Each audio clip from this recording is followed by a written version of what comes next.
A very warm welcome to all of you. My name is Divya, and I'm delighted to be here today to present my research on behalf of me and my mentor, Architect Vikram Kohli, Assistant Professor at School of Planning and Architecture, Bhopal, India. The title of my study is From Neglect to Resilience Design for the Coastal Commons, a Case of Pulicat, Tamil Nadu, India. Pulicat Lake is India's second largest brackish water lagoon. It is located at the heart of the Coromandel Coast. The 3-meter deep lagoon has shrunk and become impenetrable. Poorly treated industrial effluents make their way to Pulicat. Traditionally, wetlands were classified as Porombok lands in Tamil Nadu. These were communally held lands that were used for shared resources and purposes. However, during the colonial period, Poromboku lands were disregarded. Dunes, salt marshes, mangroves, and their inherent draining properties have contributed to labeling these ecological kidneys as waste. This perspective has shaped how we perceive wetlands and the communities that inhabit them. This stance has exposed the host ecosystem and the lives of the communities to socio-ecological vulnerabilities.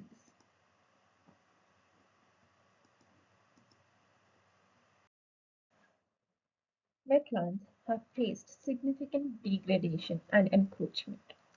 Rapid urbanization, population growth, and the increasing demand for land and infrastructure have led to the conversion of wetlands into residential and commercial areas, dismissing the traditional knowledge. As a result, the natural sponge-like properties of Chennai have been compromised, and the city now struggles to cope with heavy rainfall events and flooding.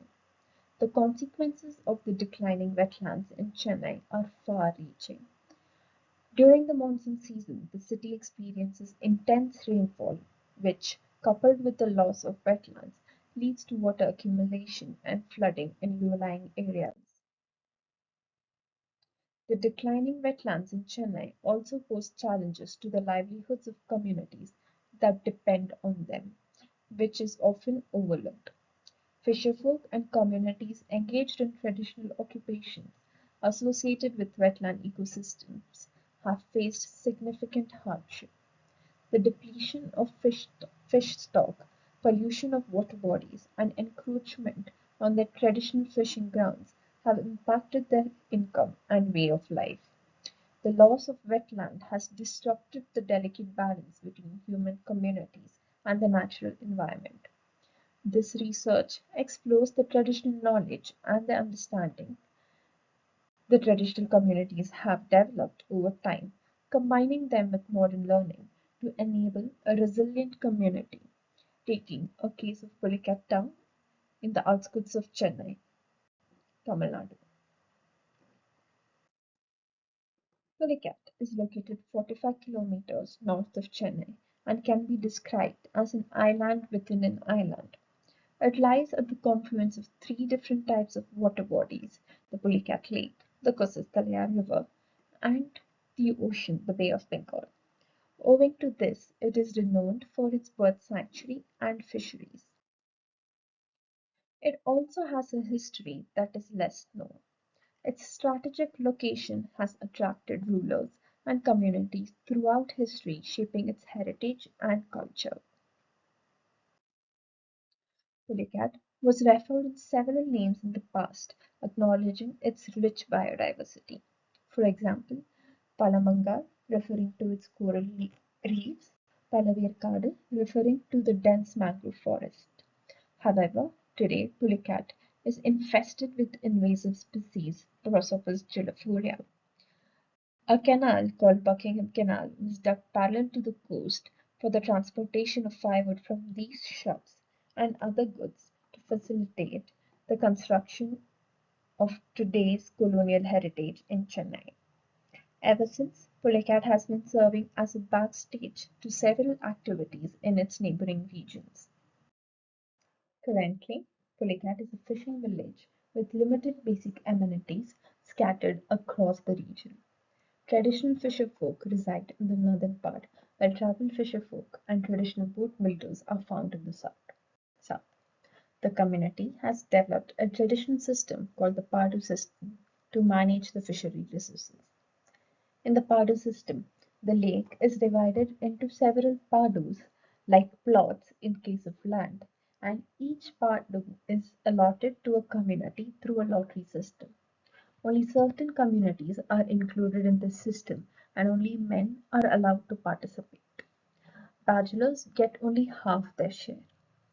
While this system regulates natural resources of the lagoon, it also limits livelihood opportunities for many community members, leading them to seek alternative means of sustenance and work as daily wage workers outside of the town. Thus, there is a pressing need to diversify livelihood opportunities and strike a balance between economic activities and ecological sustainability, and put the community and the wetland to the forefront. The street character and architecture of Pulicat is influenced by occupation and climate. Interestingly, the streets follow a gridiron pattern similar to several coastal towns along the Coromandel coast. That this enables water drainage during floods. Buildings have pitched roofs, wooden fenestrations, higher plinth, as the region is susceptible to cyclone and heavy rains. Notably, the buildings are aligned only along the streets, leaving a central buffer that acts as a sponge. This practice has been followed for several years. Children refrain from bursting crackers during festivals to promote to protect the nesting and breeding of migratory birds, which in turn affect the fisheries. This shows how the community is inherently sensitive to the landscape. The lush green seen in the satellite images of the Pulicat town is mainly comprised of the invasive shrubs that do not provide shade or support native species. Open spaces in Pulicat are often used as dump yards. One such notable region is the area where the fort once thrived. Various communities congregate along the fort street for their daily needs, making it the spine of the town. With the above learning, I take this site, that is etched along the spine of the town, to propose an architectural design which seeks to unify ecology and to uplift the coastal commons, to foster resilience and revive the essence of Purumbok. The heartland of this region, currently a wasteland, holds great potential for ecological and community revitalization. The proposed design aims to open up and revive this space, allowing ecology and the community to flow freely and become an integral part of their everyday life. The water's edge experiences tidal fluctuation, and the fish auction shed often faces flooding. While temporary solutions have been implemented, such as pavement, to keep the water at bay, a more sustainable approach is needed. One such solution would be the plantation of mangroves or other halophilic vegetation that will regulate the salinity of the lagoon, prevent soil erosion, and promote the biodiversity in the lagoon.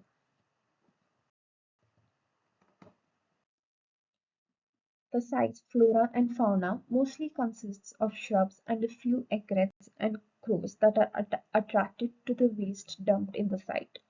Given the site's proximity to a bird sanctuary, the proposal suggests planting more native species to create a corridor for migratory birds. The gradual slope of the region acts as a pathway for the urban stormwater runoff, necessitating the need for stormwater management through phytoremediation ponds. By treating the stormwater runoff before it reaches the lagoon, we can try and maintain the natural salinity of the lagoon undisturbed. Additionally, a skill development center is proposed to utilize the region's natural resources for sustainable handcraft products.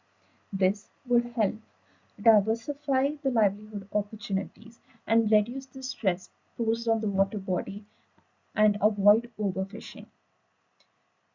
The building design draws inspiration from vernacular forms arranged along and is arranged along the edge to ensure equitable access to all communities. A food plaza is also included that celebrates local cuisine and delicacy.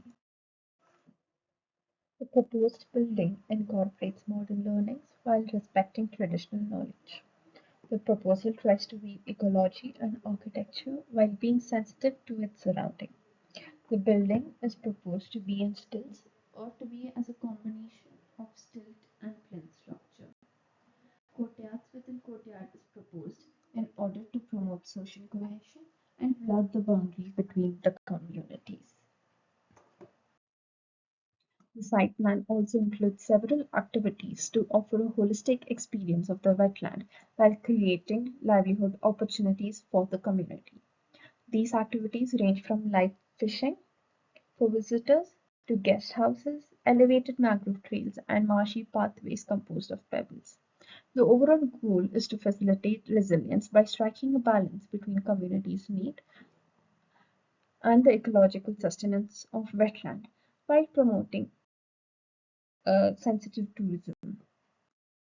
In conclusion, my research highlights the interdependence of coastal commons and wetlands in Pulicat and proposes a design approach that enables the community to coexist harmoniously with the environment by propose, while also proposing sensitive tourism.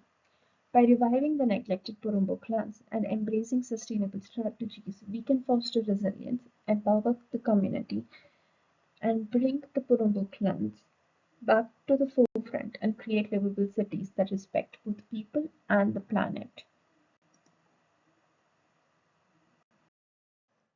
Thank you for your attention, and I would be delighted to answer any questions you may have. Feel free to reach out to me with the contact information provided here. Thank you.